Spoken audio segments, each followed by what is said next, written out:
Rapid రివిజన్లో భాగంగా general studies మరియు మిగతా మిగతా అన్ని సబ్జెక్టులకు సంబంధించినటువంటి ప్రశ్న యొక్క సమాధానాన్ని ఆ ప్రశ్నలో ఉన్నటువంటి అక్షరం తోటి అక్కడనే టైప్ చేసి చదవండి. మీకు సింపుల్గా పర్మనెంట్ మెమరీకి వెళ్ళిపోతుంది. మళ్ళీ ఇంకా కొన్ని విషయాలు చూద్దాం. మనకు అలై దర్వాజా దీన్ని ఢిల్లీ లోపల అలై దర్వాజా దీన్ని కట్టించింది ఎవరిని అంటారు? ఆన్సర్ ఇక్కడనే ఉంటుంది. అల్లావుద్దీన్ ఖిల్జీ.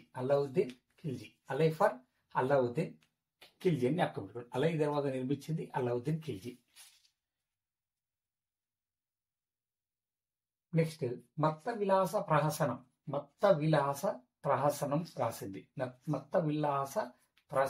రాసింది. మొదటి మాఫర్ మహేంద్ర, వాఫర్ వర్మ. ఎవరు రాసినండి? పల్లవరాజు అనేటువంటి మొదటి మహేంద్ర వర్మ. మొదటి మహేంద్ర ఇట్లా వర్ణన పెట్టడం ముందర మాఫర్ మహేంద్ర, వాఫర్ వర్మ. మొదటి మహేంద్ర వర్మ పల్లవరాజైన మొదటి మహేంద్ర వర్మ రాశారు. ఏంటిదండి? మత్త విలాస ప్రహసనం. మన గ్రూప్ 1 క్వశ్చన్ ఇది. తర్వాత అర్జున్ సింగ్ సిక్కుల 5వ గురువు అయినటువంటి సిక్కుల 5వ గురువు ఎవరు అని అడుగుతారు. చూడండి, ఇక్కడ అర్జున్ సింగ్ ఎన్ని అక్షరాలు? మొత్తం 5 అక్షరాలు. ఎన్ని అక్షరాలు? 5 అక్షరాలు. 1 2 3 4 5. ఇక్కడ 2వ గురువు అంటే 5వ గురువు. అర్జున్ సింగ్ ను ఉరి తీయించిన మొఘల్ రాజు ఎవరు? జాఫర్ జహంగీర్. జాఫర్ ఎవరు? జాఫర్ జహంగీర్. ఆన్సర్ ఇక్కడనే ఉంటుంది. అర్జున్ సింగ్ ను ఉరి తీయించిన మొఘల్ రాజు ఎవరు? జాఫర్ అర్జున్ జావత్. ఇక్కడ జాఫర్ జహంగీర్ అని జ్ఞాపకం పెట్టుకోండి.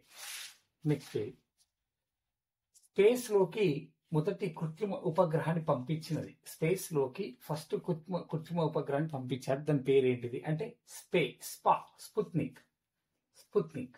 ఏదంటే దాని పేరు స్పుత్నిక్. స్పేస్ లో పంపించిన మొట్టమొదటి కృత్రిమ ఉపగ్రహం ఏంటిది? స్పుత్నిక్. ఆన్సర్ ఇక్కడనే ఉంటుంది. నెక్స్ట్ బానిస వంశ స్థాపకుడు ఎవరు? ఐబక్. ఇక్కడ ఉంటారు ఆన్సర్. బానిస వంశ స్థాపకుడు ఎవరండి? ఐబక్. ఢిల్లీ సుల్తానేట్స్ 5 వంశాలు పరిపాలించాయి.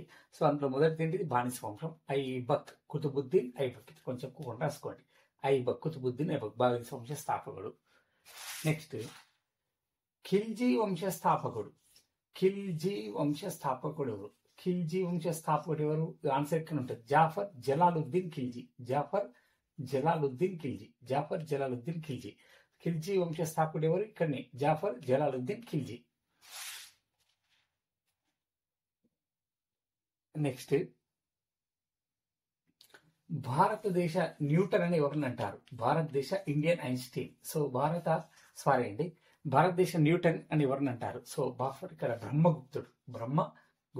ఎవరు ఇక్కడ? బాఫర్ బ్రహ్మగుప్తుడిని భారతదేశం యొక్క న్యూటన్ అని అంటారు. న్యూటన్ ప్రతిపాదించిన సిద్ధాంతం మనకు బ్రహ్మగుప్తుడు అప్పుడే చెప్పాడు కాబట్టి భారతదేశ న్యూటన్ ఎవరు? బ్రహ్మగుప్తుడు. భారతదేశ న్యూటన్ బ్రహ్మగుప్తుడు.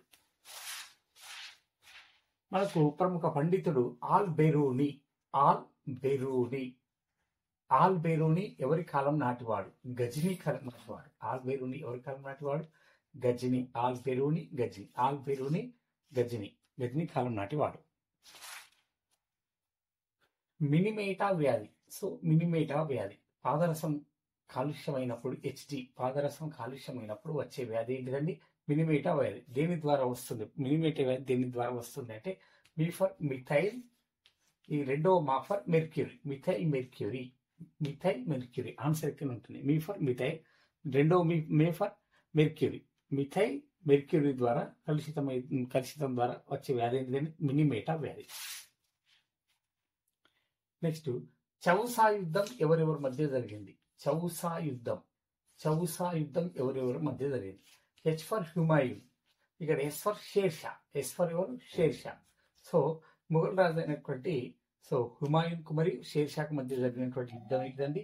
చౌసా యుద్ధం. ఇక్కడ రాసుకోండి. హెచ్ పెద్ద రాసుకోండి. హెచ్ ఫర్ హుమాయూన్, ఎస్ పెద్ద రండి, ఎస్ ఫర్ షేర్షా. వీరి మధ్య జరిగిన యుద్ధం ఏంటిదండి? చౌసా యుద్ధం. నెక్స్ట్ నల్గొండలో ఇక్కడ గాఫర్ జ్ఞాపకం పెట్టుకోండి. గ్రామ పంచాయతీలు ఎక్కువ ఉన్నటువంటి జిల్లా ఏదంటే తెలంగాణలో గ్రామ పంచాయతీలు ఎక్కువ ఉన్న జిల్లా నల్గొండనే.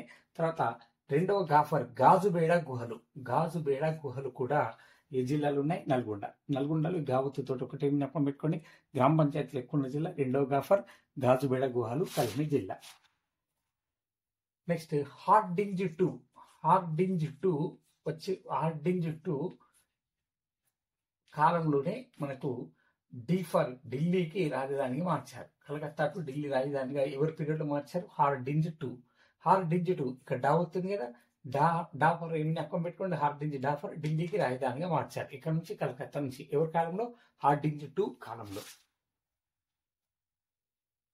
నెక్స్ట్ కబీర్ ఎవరికి సమకాలికులే?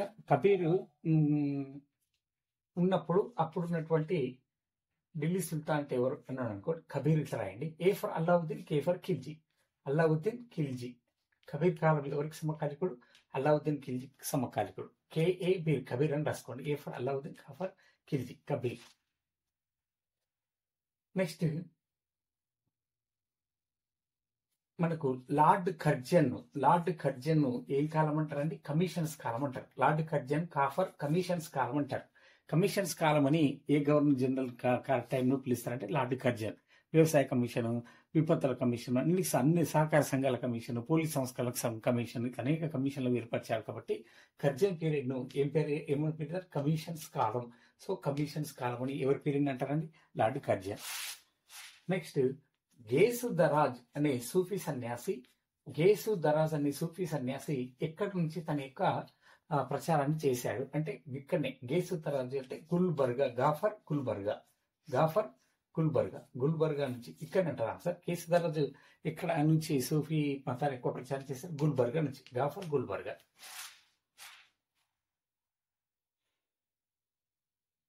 ఎలిఫెంటా గుహలు, ఎల్లోరా గుహలు రెండు కూడా రాష్ట్రకూటులు. రెండు కూడా ఎవరండి? రాష్ట్రకూటులు. రెండు కూడా ఎలిఫెంటా గుహలు, ఎల్లోరా గుహలు రెండు నిర్మించింది ఎవరు? రాష్ట్రకూటులు. సురేంద్రనాథ్ బెనర్జీ. సో మొదటి కాంగ్రెస్ తరఫున చెందినటువంటి వ్యక్తి ఎవరండి? సురేంద్రనాథ్ బెనర్జీ. ఇతను రాసినటువంటి బుక్ ఏంటిదంటే ఇక్కడ బెనర్జీ అని అనుకోండి. Nation a nation in making Surendranath Banerjee రాసిందండి. ఇక nation a nation in making రాసింది ఎవరండి? సురేంద్రనాథ్ బెనర్జీ అని రాసుకోండి. భగవద్గీతను పర్షియాలోకి రాసింది ఎవరండి? దాఫర్ దారాషుకో. సో దాఫర్ దారాషుకో రాశాడు. భగవద్గీతను పర్షియాలోకి అనువదించింది ఎవరు? దాఫర్ దారాషుకో.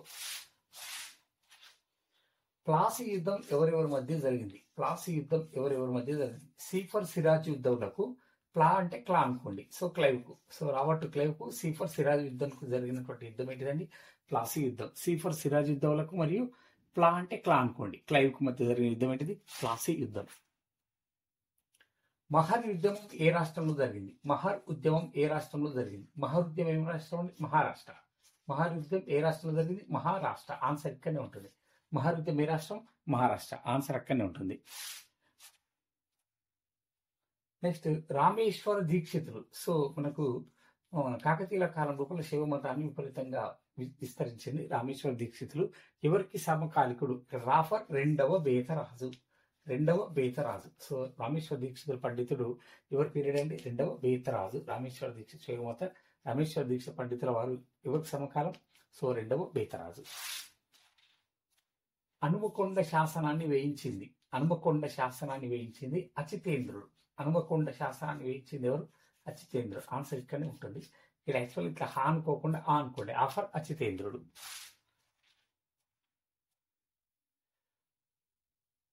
నెక్స్ట్ మొదటి నరసింహవర్మకు పల్లవరాజు అయినటువంటి మొదటి నరసింహవర్మకు మహామల్ల అనే బిరుదు కలదు. ఏం బిరుదు కలదండి? మహామల్ల బిరుదు. తర్వాత మహాబలిపురము నిర్మించాడు. తర్వాత మణిమంగళ యుద్ధంలో పాల్గొన్నాడు. మొదటి నరసింహవర్మ పల్లవరాజులలో ఒక గొప్ప రాజు ఎవరు? మొదటి నరసింహవర్మ. ఇతనికి మహామల్ల బిరుదు కలదు. తర్వాత మహాబలిపురాన్ని నిర్మించాడు. తర్వాత మణిమంగళ యుద్ధంలో పాల్గొన్నాడు. ఎవరండి? మొదటి నరసింహవర్మ.